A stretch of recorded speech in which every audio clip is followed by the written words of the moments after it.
Zdroj The Namgyal Memorial, Winnipeg, Kanada, 14. maja 2017. Sikkim medzi rokmi 1930-1950. Korunný princ Paljor Namgyal, ktorý bol pilotným dôstojníkom indického kráľovského bombardovacieho letectva, padol v akcii počas druhej svetovej vojny, zatiaľ čo na domácej pôde niektorí nespokojní Sikimčania začali provokácie, ktoré mali za úlohu diskreditovať funkciu sikimskej monarchie a postavenie inak medzi ľudom veľmi obľúbeného kráľa pod marxistickým heslom Preč s feudalizmom. Tak sa po mŕtvom Paljor Namgyalovi stal korunným princom Palden Tondub Namgyal. Potom, po druhej svetovej vojne, čo prevratovo vznikla tzv. 30-dňová republika, financovaná zvonku rôznymi nastrčenými agentami, dochádza k obnoveniu monarchie, lebo obľuba kráľa bola natoľko silná, že ani veľký politický tlak zvonku nesplnil rozvrat v sikimskej monarchii a po tejto udalosti sa moc monarchie iba viac upevnila. Sikim veľmi skoro začal znovu ekonomicky prosperovať, čo nijako netešilo hlavne jeho veľkých susedov, ako bola Čína a India, ktoré sa hlavne po druhej svetovej vojne snažili ovládnuť a najlepšie i obsadiť toto územie, ktoré bolo samostatným himalajským kráľovstvom v hlbokej 800-ročnej histórii. Potom, čo Británia predala protektorátnu ochrannú správu Indii, tlak na monarchiu silnel. Indické tajné služby intenzívne pracovali na vnútornom rozvrate kráľovstva. V roku 1949 indická vláda zriaďuje svojho povereníka, ktorý má riadiť protektorátnu správu, čo sa týka vojenskej ochrany štátu, ale iba zvonka. Vnútorne mal i naďalej podľa platných zmluv zostať Sikkim samostatným ekonomickým a nezávislým celkom.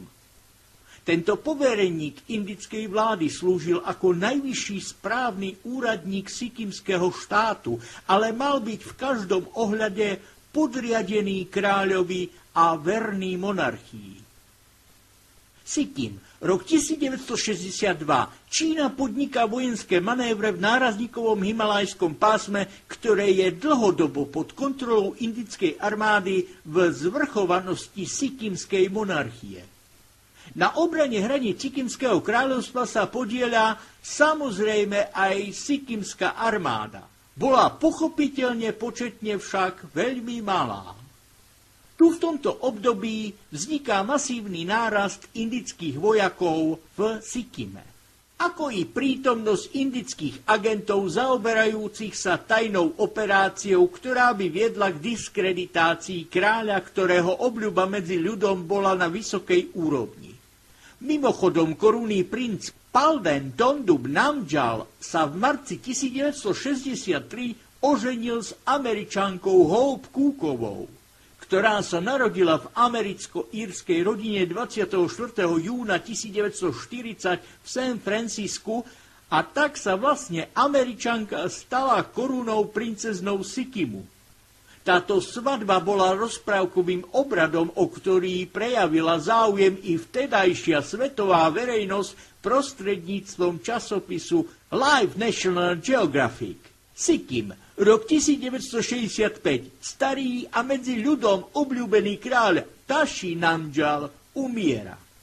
Korunný princ Palden Tondub Namgyal usadá s nádejou na trón, po ňom avšak vo veľmi pohnutých geopolitických časoch, kedy vrcholí napätie medzi Indiou a Čínou práve v nárazníkovom pásme na severnej hranici Sikimského kráľovstva. Sikkim, rok 1973. Casey Lendub Dorji, člen Rady Sikkimu, ktorý bol tajným agentom indickej kontrarozviedky ako i agentom CIA, vedie postupne národy Sikkimu k agitácii proti monarchii a vládny osvedčený Dlhoročný systém sa snaží oslabiť čiastočne i s pomocou intervencií indickej vlády a tak je postupne mladý kráľ tlačený k nepopulárnym krokom. Za pomoci indických tajných služieb, ale i aktívnej podpory CIA vzniká stále častejšie a väčšie napätie medzi národmi, ktoré od nepamäti žili v miery a v príkladnom spolunažívaní v spoločnom Himalajskom kráľovstve s dávnou historickou tradíciou. Udalosti rýchlo postupujú k vytúženej deštrukcii a príprave pre zvrhnutie monarchie. A to tak, aby bol Sikkim včlenený do Indickej federácie ako jeden z federatívnych štátov Indie. A tak sa vlastne stal jej súčasťou, čím by bolo mocenské ovládnutie tohto priestoru dokonané. Než sa tak ale stane a palácová vláda kráľa Palden Thondub Namgyala definitívne padne na oko, samostatný Sikkim vedie Kejsi Lendub Dorji, ktorý ako tajný agent postupne dláždi cestu pre Sikkim, aby sa potichu v zmanipulovanom referende a demokratický sikimský ľud rozhodol dobrovoľne vzdať sa samostatnosti, ktorá v tomto himalajskom priestore trvala viac ako 800 rokov. To sa i napokon stane. 16. mája 1975 je Sikkim bez záujmu svetovej verejnosti pričlenený do Indickej únie a Kejsi Lendub Dorji sa stáva prvým hlavným ministrom Indického zväzového štátu Sikkim. Vráťme sa ale ešte na chvíľu k tým napätým situáciám predchádzajúcim abdikácii kráľa Palden Thondub Namgyala. Indická armáda jedného dňa v marci 1975 dostala tajný rozkaz obklúčiť kráľovský palác. Palácová kráľovská stráž čítala vtedy celkovo i s velením ozbrojených 47 členov. Tu treba uviesť, že indická armáda, ktorá vykonávala rozkaz uväznenia a izolovania kráľa od verejnosti v jeho paláci, sčítala s ľahkou i ťažkou výzbrojou zhruba 3000 mužov. Teda pre ilustráciu je dobré si tento fakt uvedomiť, v akej slobodnej pozícii kráľ nakoniec abdikoval. Pri tejto operácii zomreli 4 členovia palácovej stráže. Neskôr veliteľ ochrany kráľa, ktorý emigroval a dostal azyl v Austrálii, vypovedal, že práve smrť týchto 4 kráľovských vojakov bola dôvodom preto, že sa kráľ rozhodol abdikovať. Pri podpise abdikácie kráľ povedal túto vetu: Dosiaľ som stále veril, že našim najväčším priateľom je India. A jeho armáda je s našou ako jedno.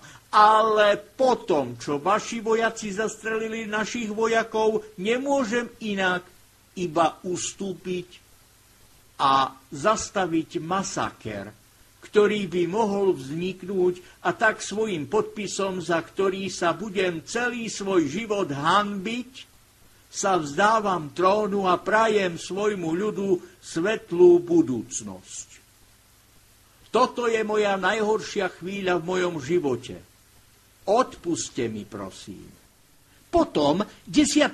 apríla, parlament schválil rezolúciu na zosadenie kráľa Sikkimu. Sikkim sa hneď na to dostal správne pod kontrolu Indie už 14. apríla, kedy India vyhlásila falošné referendum, v ktorom sa malo rozhodnúť obyvateľstvo o jeho budúcnosti, teda o pripojení k Indii.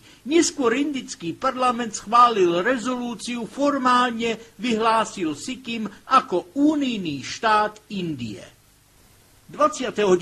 januára 1982 kráľ Sikkimu Palden Thondub Namgyal zomrel v New Yorku v Spojených štátoch.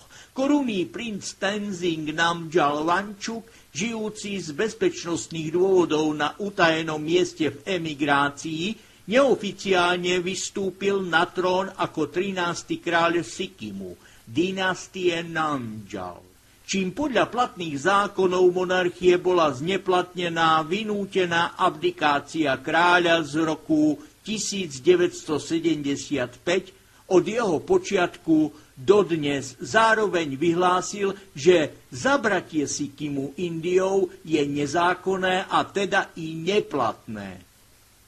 Istá britská nemenovaná novinárka, ktorá prinášala pre svoje noviny čerstvé správy z hlavného mesta Gangtok na jar 1975, s hrôzou zistila po príchode do Británie, že všetky jej reportáže boli natoľko cenzurované, že to bolo proti záujmom Británie, aby mohli byť vôbec uverejnené.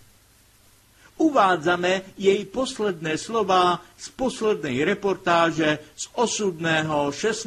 mája 1975. Gangtok. Prihováram sa k vám všetkým národom Sikimu, ktoré som počas svojho pobytu rada poznala. Už navždy zostanú v mojom srdci spomienky na skvelý, spokojný ľud na vrchol Kamčenčungy, pohľad na Banjakri Falls, Tibet Road, ako i spomienka na vášho kráľa Paldentondup Namdžala. Úžasného a múdreho človeka, ktorého mi bolo potešením poznať i osobne.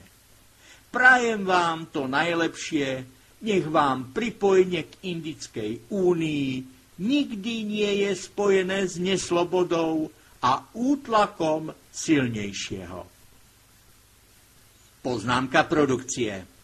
Radi by sme ponúkli našim humanistom, ktorí prelievajú krokodílie slzy za násilnú anexiu Tibetu Čínou, aby si zobrali do hľadáčika i úbohý Sikim, pripojený k Indii, 16. mája 1975 a pravdepodobne pod dohľadom Spojených štátov amerických. Pôvodné obyvateľstvo je tu v absolútnej menšine, tak sa stalo práve naopak. To, čo istá nemenovaná novinárka priala sikimskému ľudu. Popravde, priznajte sa, vedeli ste doteraz, že nejaký Sikim vôbec existuje? Nemyslíme si ale, že čo nás po nejakom Sikime, nás sa to netýka. Lebo dotýka sa to i nás, rovnako ako i našich humanistov. Tu ma napadá úvodný citát anglického básnika Johna Donna. Nikto nie je ostrovom samým pre seba. Každý je kusom pevniny, kusom súše. A ak more odmije hrudu, Európa sa zmenší, ako by sa stratil výbežok zeme, alebo sídlo tvojich priateľov, či tvoje vlastné. Smrť každého človeka umenší mňa, lebo ja som súčasťou človečenstva. A preto sa nikdy nepýtaj, komu zvonia do hrobu. Zvonia tebe.